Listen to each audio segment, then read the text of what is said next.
प्रणाम मित्रों, परम पूज्य गुरुदेव और परम वंदनीय माता जी की शुभ उपस्थिति में आइए स्वाध्याय आरंभ करते हैं। मेरे साथ एक स्वर में बोलेंगे। ओम भूर्भुवः स्वाहा तत्सवितुर्वरेण्यं भर्गो देवस्य धीमहि धियो यो नः प्रचोदयात्। आज का विषय है प्राच्य ग्रंथों में विज्ञान। विज्ञान अनंत की जिज्ञासा है। आदिम मनुष्य भी जिज्ञासु थे। क्यों, क्या, कौन और कहाँ जैसे प्रश्न आधुनिक विज्ञान की ही देन नहीं है। वैज्ञानिक प्रश्नाकुलता की दीर्घ परंपरा है।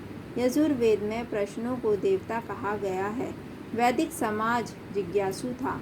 ऋग्वेद विश्व का प्राचीनतम ज्ञान कोश है, जहाँ जिज्ञासा है कि मरुत वायु किस शक्ति से वर्षा करते हैं और किस देश से आते हैं। सूर्य भौतिक सत्य है।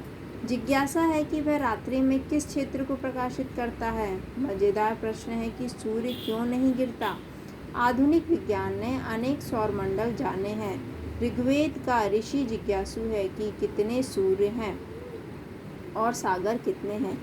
संसार सर्जक देवता का नाम विश्वकर्मा था।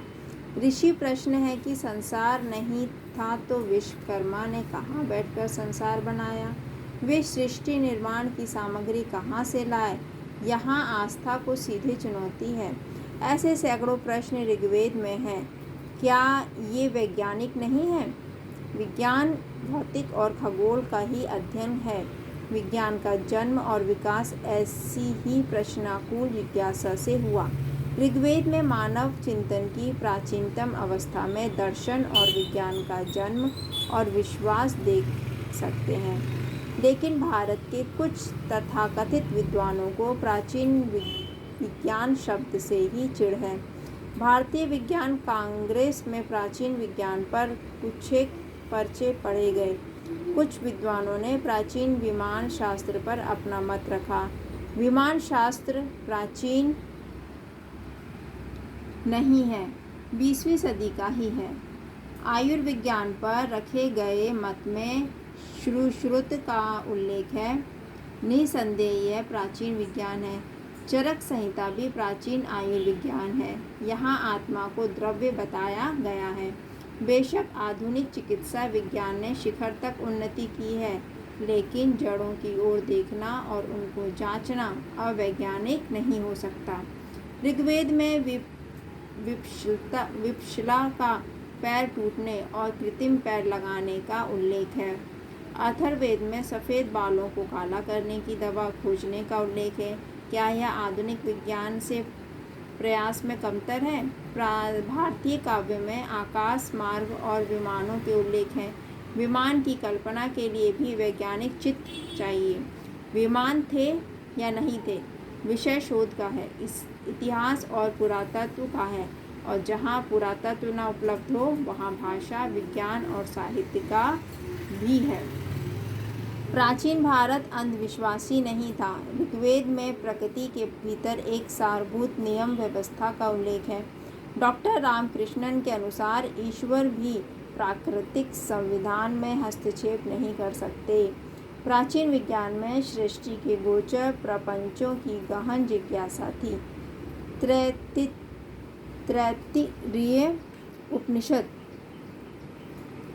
उत्तर वैदिक काल में भृगु को पिता ने बताया कि अन्न ही संपूर्णता है, अन्न से प्राण है।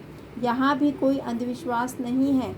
आगे बताया गया कि मन ही सब कुछ, और फिर बताया विज्ञान ही सब कुछ है।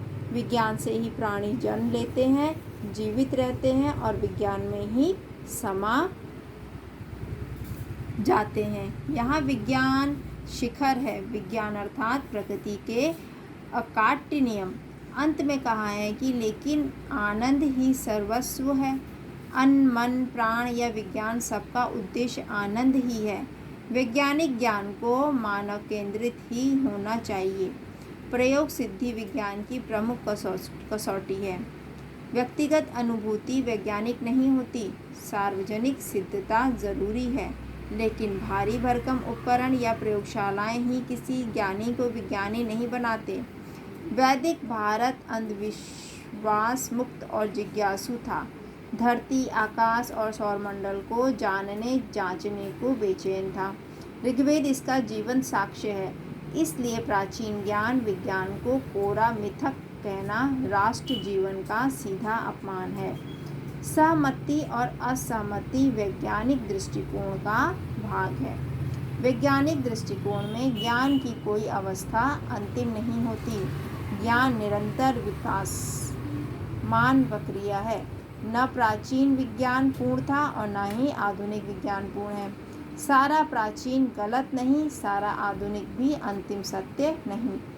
गणित विज्ञान की आत्मा है। इनसाइक्लोपीडिया ब्रिटानिका के अनुसार शून्य के अंक का आविष्कार संभवतः हिंदुओं ने किया। लिखा है कि 1 से 10 अंकों के प्रतीक अधिकतर भारत में उत्पन्न हुए। अरबों ने उनका प्रयोग किया। उन्हें हिंदू अरेबिक अंक कहा जाता है। श्रम का आधार है हाथ और हाथ की उंगलियां। वैदिक मंत्रों में 10 उंगलियों का अनेक बार उल्लेख है। भारत में गणित का विकास विश्लेषक प्रतिभा का उत्कृष्ट प्रमाण है। दशमलव पद्धति विश्व को भारत की देन है।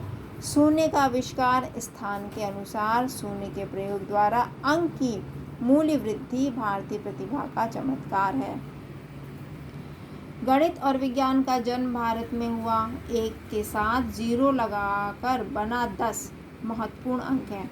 ऋग्वेद के अनुसार 10 दिशाएं हैं। इंद्रियां भी 10 हैं। विराट पुरुष 10 अंगुल में विश्व घेरता है। 100 अंक का भी उल्लेख है। 100 शरद वर्ष का जीवन चाहिए। ऋषि के 100 पशु हैं। शून्य वाली संख्या मज़ेदार ढंग से बढ़ती है। वरुण 100 औषधियाँ रखते हैं और 1000 भी। पुरुष सहस्त्र सिरों वाला, सहस्त्र पैरों वाला है। मैकडनल और कीथ ने वैदिक साहित्य से अनेक संख्याओं का उल्लेख किया। बीज गणित का विकास यहाँ हुआ। हड़प्पा स्थापत्य प्राचीन रेखा गणित का साक्ष्य है। जर्मन विद्वान डॉक्टर थॉमस जेफरसन के अनुसार हड़प्पा सभ्यता के मापक यंत्र गणित ज्ञान की गवाही है। पृथ्वी की गतिशीलता और गुरुत्व अथर्ववेद में है। वेदों में हजारों वनस्पतियों का उल्लेख है। यहाँ धातु उद्योग भी है, वस्त्र उद्योग भी है। भारत को उसके प्राचीन ज्ञान विज्ञान पर गर्व है। वैज्ञानिक दृष्टिकोण हमारा उत्तराधिकार है। मंगल अभियान और परमाणु विज्ञान सहित आधुनिक भारत के वैज्ञानिकों ने बड़ी छलांग लगाई है। भारतीय ज्ञान के स्वाभिमान और आधुनिक विज्ञान की ग्राह्यता को बढ़ाते हुए ही भारत का भविष्य उज्जवल है। हमारे प्राचीन ग्रंथों में विज्ञान का न केवल उल्लेख मिलता है बल्कि वैज्ञानिक सूत्रों के माध्यम से अद्भुत एवं आश्चर्यजनक प्रयोगों का भी वर्णन वहाँ है। आज इन सूत्रों को संजोकर मानव कल्याण के लिए उसकी प्रयोगधर्मिता एवं अनुप्रयोग की आवश्यकता है।